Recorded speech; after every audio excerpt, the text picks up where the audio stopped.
The calabash that never emptied. Long ago, in a quiet village at the edge of the forest, there lived a poor widow named Amina and her only son, Sadiq. They owned almost nothing. Their hut leaned like it was tired of standing.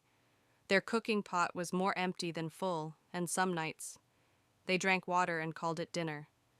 But one thing Amina never allowed into her house was shame.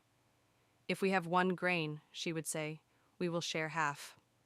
The stranger at dusk one Harmattan evening, when the wind carried dust like whispers, a weak knock came at their door. Tok, tok, tok. Sadiq opened it.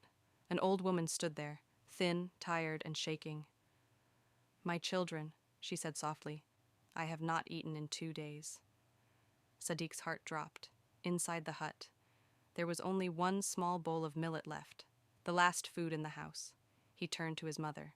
"Amina, if we give this, we will sleep hungry." Amina looked at the reminder of their poverty, the nearly empty bowl. Then she smiled gently. Warm the food. The hardest meal.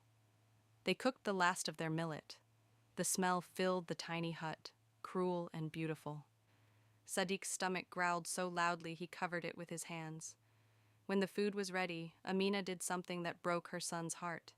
She gave all of it to the stranger, not half, not a portion, all. The old woman ate slowly, quietly, gratefully.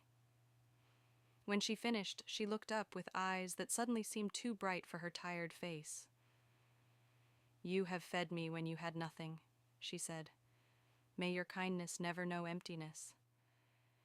She placed a small, ordinary calabash bowl on the floor.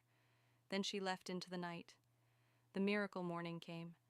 Sadiq woke up hungry, very hungry. He looked at the empty hut. Then he noticed the calabash.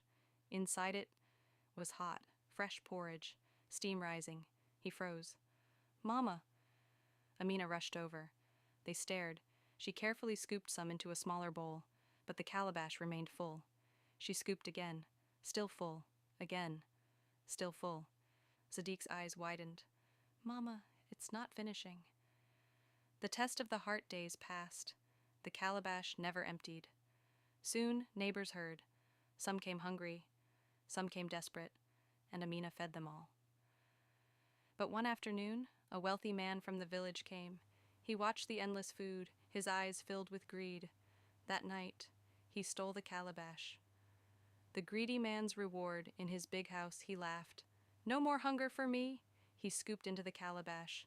Food appeared. He smiled wider. He scooped faster, faster, greedier. Suddenly, the food turned to sand, dry, bitter.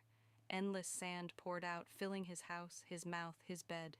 He screamed as the sand buried everything he owned. The return. By morning, the calabash was back in Amina's hut, clean, full, faithful, and it never left again.